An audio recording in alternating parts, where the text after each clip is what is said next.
Olá, mentes curiosas, e sejam bem-vindos.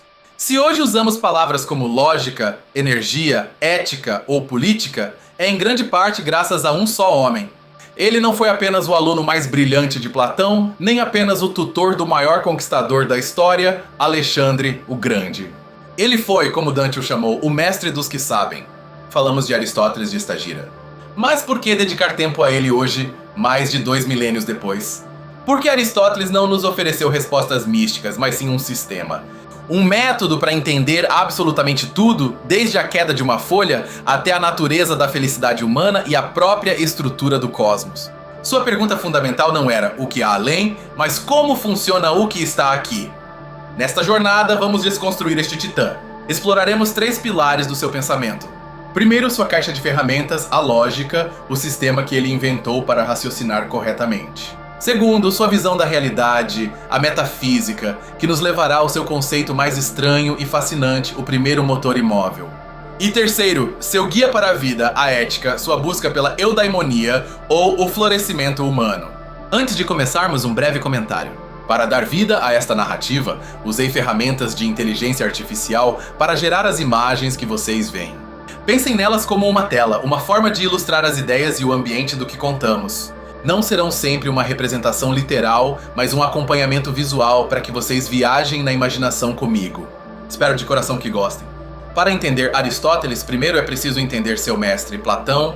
Aos 17 anos, Aristóteles viajou para Atenas e juntou-se à Academia de Platão, o centro intelectual do mundo. Passou 20 anos lá, primeiro como aluno e depois como mestre. Mas apesar de seu profundo respeito por Platão, sua mente inquisitiva o levou a uma ruptura fundamental com ele. Platão era um idealista. Acreditava que a verdadeira realidade não estava neste mundo sensível, que é apenas uma sombra, mas sim em um mundo das ideias perfeito e imutável. Para conhecer a verdade, era preciso usar a razão para recordar essas formas perfeitas. Aristóteles, em contrapartida, era um empirista. Ele olhou ao seu redor e disse: não, a realidade é isso. Está aqui nas coisas que podemos tocar, ver e cheirar. Após a morte de Platão, Aristóteles deixou Atenas. Foi tutor de Alexandre o Grande, um trabalho que lhe deu recursos imensos. Depois retornou a Atenas e fundou sua própria escola, o Liceu. Ao contrário da academia, o Liceu era um centro de pesquisa empírica. Aristóteles e seus estudantes, chamados peripatéticos porque caminhavam enquanto discutiam, colecionavam plantas, estudavam constituições políticas e dissecavam animais. O projeto de Aristóteles era nada menos que classificar e entender todo o conhecimento humano. Ele dividiu o saber em 3 grandes ramos. As ciências teóricas, como a metafísica, a física e as matemáticas, que buscam o conhecimento por si mesmo. As ciências práticas, como a ética e a política, que buscam o conhecimento para a ação. E as ciências poéticas, como a retórica e o teatro, que buscam o conhecimento para a criação. Então, para construir este edifício colossal de conhecimento, Aristóteles precisava de uma base sólida. Precisava de um conjunto de ferramentas. Um manual de instruções para o próprio pensamento. Esta ferramenta é o que hoje chamamos de lógica.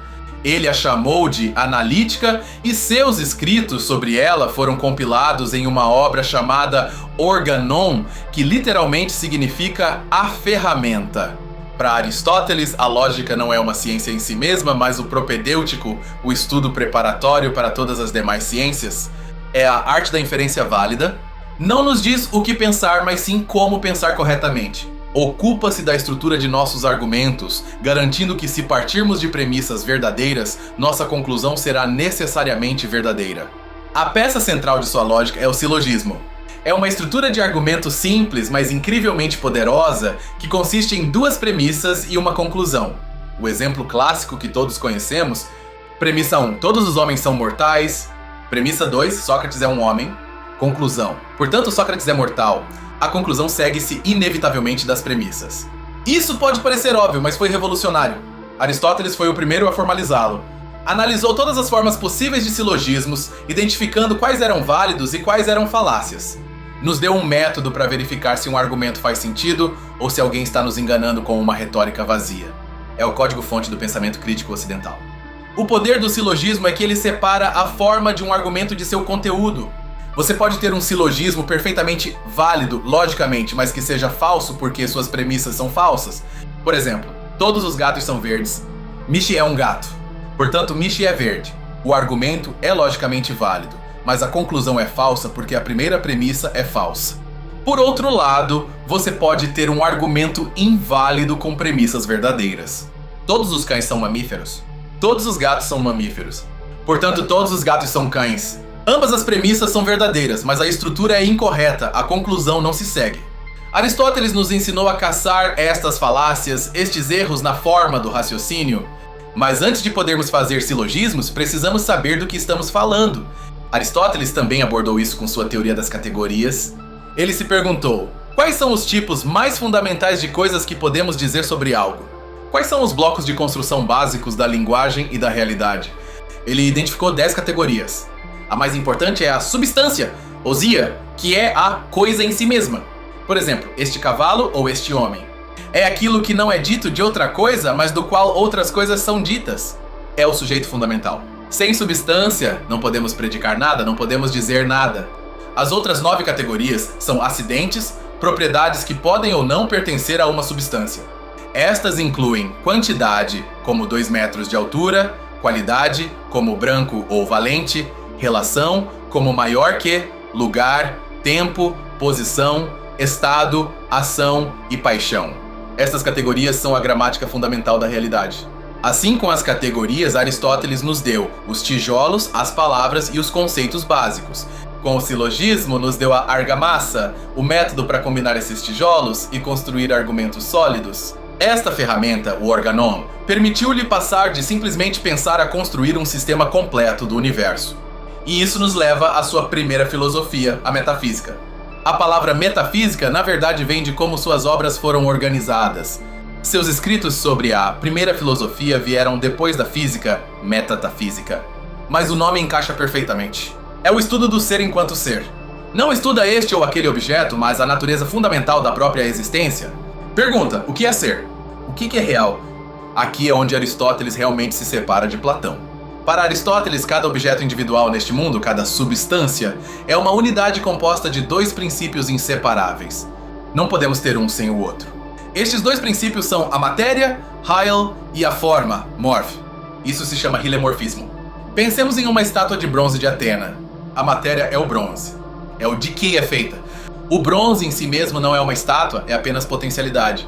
A forma é a ideia ou a essência de Atena, a estrutura que o escultor impõe ao bronze. Não se pode ter a estátua sem o bronze, e não é uma estátua até que o bronze tenha essa forma. São uma unidade. Esta ideia de hilemorfismo resolveu um problema que obcecava os filósofos anteriores: o problema da mudança. Heráclito disse que tudo flui, e não se pode tomar banho 2 vezes no mesmo rio. Parmênides disse que a mudança é uma ilusão, porque o ser é, e o não ser não é. Como pode algo não ser e depois ser?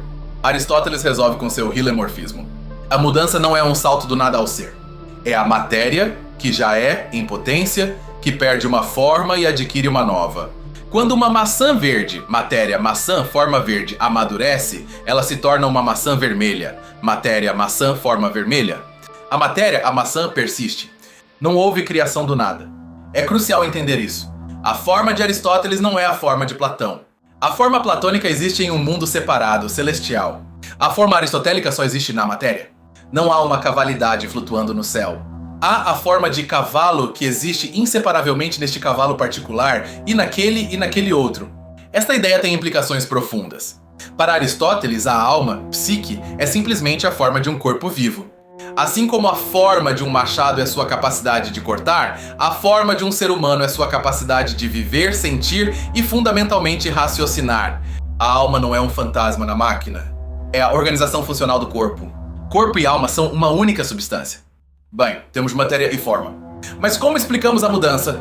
Como algo passa de ser uma coisa a ser outra? Para entender qualquer coisa por completo, diz Aristóteles, devemos conhecer suas 4 causas, ou melhor dizendo, suas 4 explicações. Voltemos à nossa estátua de bronze. A causa material é aquilo de que é feita. É o bronze. É o substrato que persiste através da mudança. A causa formal é sua forma, sua essência. É o design na mente do escultor, a estrutura de Atena que faz com que o bronze seja uma estátua e não um lingote. A causa eficiente é o agente primário da mudança. É o escultor e suas ferramentas. É o que ou quem a fez. E, finalmente, a mais importante de todas para Aristóteles, a causa final ou telos. É o pra quê da coisa. O propósito. Neste caso, poderia ser para honrar a deusa ou para embelezar o templo. Aristóteles via telos em todo lugar, especialmente na natureza. O universo não é aleatório. Tudo tem um propósito inerente. O telos de uma bolota é se tornar um carvalho. O telos de um olho Ever. O telos de uma aranha é tecer uma teia de aranha. A natureza inteira é um sistema de propósitos. Este conceito de telos está ligado a outra de suas grandes ideias, a distinção entre potencialidade, dinamis e atualidade, entelequeia. A bolota é em potência um carvalho, não é em potência numa vaca. Tem a capacidade inerente de se tornar um carvalho. O carvalho maduro é a atualidade dessa bolota. É a realização do seu potencial, o cumprimento do seu telos. Pensemos na hierarquia do ser que isso implica. Na parte inferior você tem a matéria-prima, pura potencialidade sem forma, algo quase impensável. À medida que subimos, as coisas têm mais forma e atualidade. Uma rocha, uma planta, um animal, um humano.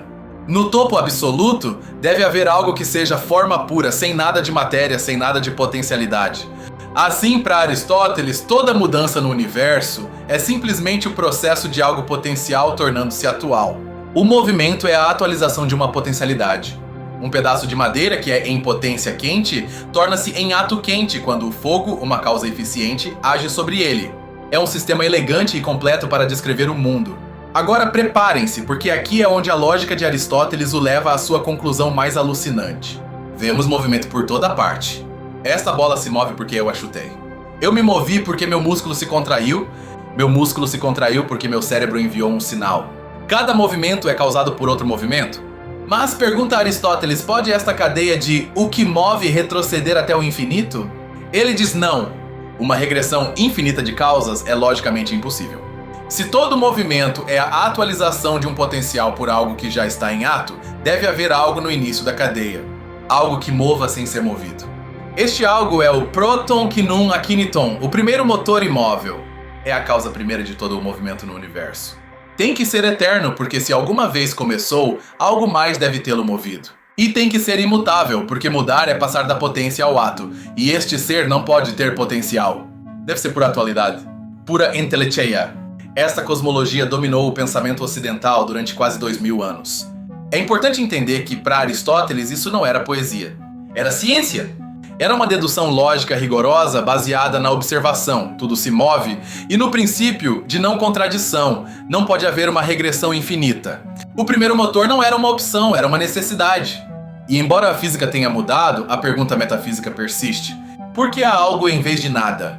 O universo precisa de uma causa primeira, ou pode ser explicado por si mesmo? Os físicos modernos e os filósofos continuam debatendo estas perguntas que Aristóteles formulou pela primeira vez com tanta clareza. Mas se é imóvel, como ele move o universo? Aqui está o gênio. Não move empurrando como uma causa eficiente. Move como causa final. Move o universo da mesma maneira que um objeto de desejo move aquele que o deseja. O primeiro motor é um ser perfeito, pura atualidade, que se contempla a si mesmo. E o universo inteiro, a esfera das estrelas fixas, se move por amor a essa perfeição, tentando imitá-la. Este Deus de Aristóteles não é o Deus pessoal das religiões abraâmicas. Não criou o mundo é eterno. Não responde a preces, nem sequer é consciente de nós. É um princípio lógico, uma necessidade metafísica. É pensamento puro pensando sobre si mesmo, noesis, noeseus, a perfeição absoluta que por sua mera existência inspira todo o movimento e o telos da criação. Tendo estabelecido como o universo funciona, desde a lógica de uma frase até o motor que move as estrelas, Aristóteles dirige seu formidável intelecto a uma pergunta mais prática. Qual é o nosso lugar neste cosmos? Qual é o telos de um ser humano? Isso nos leva da metafísica à sua obra-prima sobre a moral, a ética, a Nicômaco. Assim como o telos de uma bolota é ser um carvalho e o telos de uma faca é cortar, Aristóteles pergunta: qual é o propósito final do ser humano? O que é aquilo que buscamos por si mesmo e não como um meio para outra coisa? Buscamos dinheiro, mas apenas para comprar coisas. Buscamos honra, mas apenas para nos sentirmos bem. Deve haver um bem supremo. Esse bem supremo, diz ele, todos concordam em chamar de eudaimonia. Esta palavra grega é frequentemente traduzida como felicidade, mas é uma tradução pobre. Felicidade soa como um sentimento passageiro. Eudaimonia é algo mais profundo. Significa florescimento humano, uma vida bem vivida, a realização plena do nosso potencial como seres humanos. É uma avaliação de uma vida inteira. A eudaimonia, este florescimento, não é um estado, mas uma atividade. É algo que você faz, não algo que você tem. E não é algo que se possa alcançar em um dia. Como ele disse, uma andorinha só não faz verão nem um dia isolado. É a atividade virtuosa ao longo de uma vida inteira. É o projeto de sua vida. Então, como alcançamos a eudaimonia? Aristóteles usa seu argumento da função, ergon. A bondade de qualquer coisa reside em desempenhar bem sua função específica. Um bom flautista toca bem a flauta. Qual é a função específica do ser humano? Não é apenas viver, as plantas também o fazem. Não é apenas sentir, os animais também o fazem. Nossa função única é a razão. Portanto, conclui Aristóteles, a eudaimonia, o florescimento humano, consiste em uma atividade da alma de acordo com a virtude, arete. Não basta ter razão, devemos usá-la bem. E usá-la bem significa viver virtuosamente. A virtude não é um pensamento, é uma ação. É a excelência no caráter. Aristóteles divide as virtudes em dois tipos. Primeiro, as virtudes intelectuais, que pertencem à parte puramente racional da alma, como a sabedoria, sofia, e a prudência ou sabedoria prática, phronesis. Estas são aprendidas principalmente através do ensino. Segundo, e mais famosas, são as virtudes morais, que pertencem à parte não racional da alma, nossos desejos e apetites, na medida em que pode ouvir a razão. Virtudes como a coragem, a temperança, a generosidade. E estas, diz Aristóteles, não são aprendidas estudando, são aprendidas pela prática. Aqui está uma de suas ideias mais influentes. A virtude moral é um hábito, ethos. Não nascemos corajosos ou covardes. Nascemos com o potencial de ser qualquer um dos dois. Tornamo-nos corajosos fazendo atos corajosos. Tornamo-nos justos fazendo atos justos. É a prática que forma nosso caráter. Somos o que fazemos repetidamente. Mas o que é um ato corajoso? Como sabemos o que fazer? Aristóteles introduz sua doutrina mais famosa, o justo meio, ou o mesotes. A virtude moral é sempre um ponto médio entre dois vícios, um vício de excesso e um vício de deficiência. Não é uma média matemática, mas um meio relativo a nós. É importante notar que o justo meio é relativo a nós. Não é uma média matemática. O justo meio de comida para um atleta olímpico, excesso para mim, é diferente do justo meio para um escriturário. A quantidade de coragem exigida para um soldado é diferente da de um bibliotecário. Isso significa que a ética aristotélica requer autoconhecimento. Você tem que conhecer suas próprias tendências. Se sabe que, naturalmente, tende a ser covarde, Aristóteles o aconselharia a apontar um pouco mais para a temeridade para poder aterrissar na coragem. É uma correção consciente do caráter.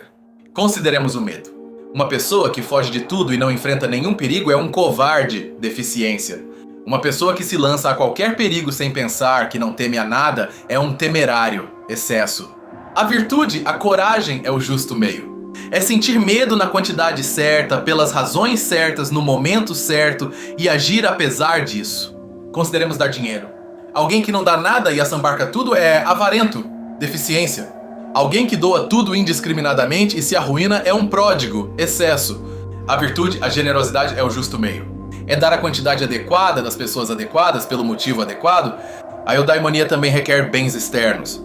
Aristóteles é muito prático. Admite que é difícil, se não impossível, ser plenamente virtuoso e florescer se você é extremamente pobre, está doente, é feio ou não tem amigos. A virtude é o principal, mas a fortuna ajuda. É uma ética para a vida real. Agora, a grande pergunta: como encontramos esse justo meio em cada situação? Não é fácil. Não há uma regra simples. Aqui é onde entra em jogo a virtude intelectual-chave, a phronesis ou sabedoria prática. É a habilidade, ganha com a experiência de perceber a situação, pesar os fatores e ver qual é a ação virtuosa. E a amizade, filia, é absolutamente essencial. É o mais necessário para a vida. Ele dedica 2 livros inteiros da ética à amizade. Há amizades de utilidade, por negócios, e de prazer, por diversão, mas a amizade mais alta é a amizade de virtude, onde 2 pessoas boas se amam pelo que são e se ajudam mutuamente a ser mais virtuosas. Isso não é relativismo. Não significa que tudo vale. Aristóteles é claro, algumas ações como o assassinato, o adultério ou o rancor são más em si mesmas. Não tem justo meio. Não se pode cometer um assassinato moderado. Mas para a maioria das ações, a virtude está nesse ponto de equilíbrio que a pessoa com sabedoria prática pode encontrar. Então, uma vida de eudaimonia é uma vida de atividade virtuosa habitual, guiada pela sabedoria prática. Mas Aristóteles vai um passo além. Ao final da Ética, ele pergunta: qual é a mais alta forma de eudaimonia? Qual que é a atividade mais perfeita? Lembrem-se, nossa função única é a razão. A atividade mais alta, conclui, é a vida contemplativa.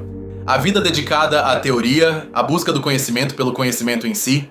Por quê? Porque é a atividade mais autossuficiente, a mais contínua, e é a que utiliza a nossa faculdade mais divina, a razão. Ao contemplar as verdades eternas, nos assemelhamos, ainda que brevemente, ao primeiro motor que se contempla a si mesmo. A ética de Aristóteles é, portanto, profundamente humana. Não nos pede que sigamos regras divinas, mas que cultivemos nosso caráter. Nos dá uma meta, eudaimonia. Nos dá um método, o hábito e o justo meio. E nos dá uma ferramenta, a sabedoria prática.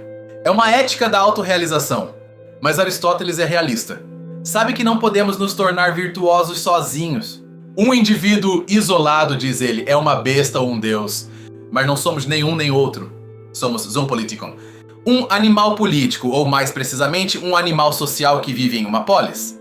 Para Aristóteles, a política é a continuação e culminação da ética. A ética trata sobre o bem do indivíduo, mas a política trata sobre o bem da comunidade inteira. E dado que só podemos alcançar nossa eudaimonia dentro de uma comunidade, o estudo da boa vida conduz inevitavelmente ao estudo do bom estado. O telos ou propósito do Estado, a polis, não é simplesmente a sobrevivência, nem a riqueza, nem a conquista militar. O propósito mais elevado do Estado é criar um ambiente no qual seus cidadãos possam viver vidas virtuosas e alcançar a eudaimonia.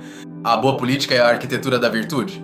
Aristóteles, sempre empirista, colecionou e estudou as constituições de 158 cidades-estado gregas. Baseado nisso, classificou os governos. Há 3 formas boas, que buscam o bem comum, e 3 formas corruptas, que buscam o bem do governante. O governo de pelo bem comum é a monarquia. Sua forma corrupta é a tirania. O governo de poucos, os melhores, pelo bem comum, é a aristocracia. Sua forma corrupta é a oligarquia, governo dos ricos. E o governo de muitos, pelo bem comum, ele o chama de politeia ou república. Sua forma corrupta é a democracia. Espere, a democracia é ruim? Para Aristóteles e Platão, sim. O que eles chamavam de democracia é o que hoje chamaríamos de governo da multidão ou populismo, onde os pobres, sendo maioria, governam em seu próprio interesse, expropriando os ricos e criando caos. É o excesso de liberdade. Então qual é o melhor estado prático? A politeia, república. E o que é? É uma mistura inteligente de oligarquia e democracia. É um estado governado por uma classe média forte. A classe média, diz ele, é a menos propensa à arrogância dos ricos ou à inveja dos pobres. É o justo meio aplicado à política. Não podemos falar de sua política sem enfrentar seus lados mais sombrios. Aristóteles, um homem de seu tempo, defendeu a escravidão como natural, argumentando que algumas pessoas são escravas por natureza, aptas apenas para o trabalho físico. Também considerava as mulheres como seres inferiores e incompletos, incapazes da mesma racionalidade plena que os homens. Estas ideias são moralmente repugnantes hoje e demonstram os limites do seu empirismo. Em vez de questionar as estruturas de poder de Atenas, sua observação simplesmente as racionalizou e justificou. É um lembrete crucial de que mesmo o pensador mais brilhante pode estar profundamente cegado pelos preconceitos de sua própria cultura. Sua análise da retórica, a arte da persuasão, é outro pilar. Ao contrário de Platão, que desconfiava dela, Aristóteles a tratou como uma ferramenta essencial para a vida política. Analisou os 3 modos de persuasão: logos, o argumento lógico; pathos, o apelo à emoção; e ethos, a credibilidade e o caráter do orador. No entanto, sua ideia central, que os humanos são seres políticos e que o propósito do Estado é o florescimento de seus cidadãos, ressoa através dos séculos. Nos obriga a perguntar: para que serve nosso governo?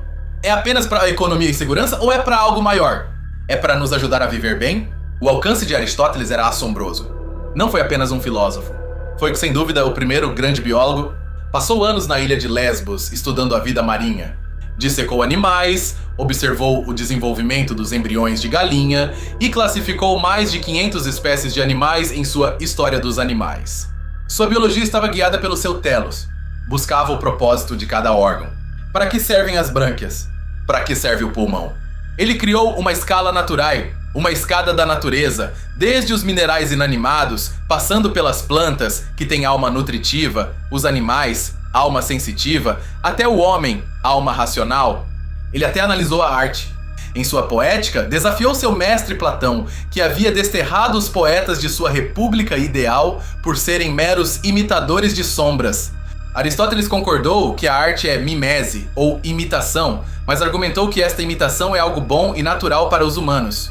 A arte, especialmente a tragédia, não é só entretenimento, tem uma função psicológica e ética.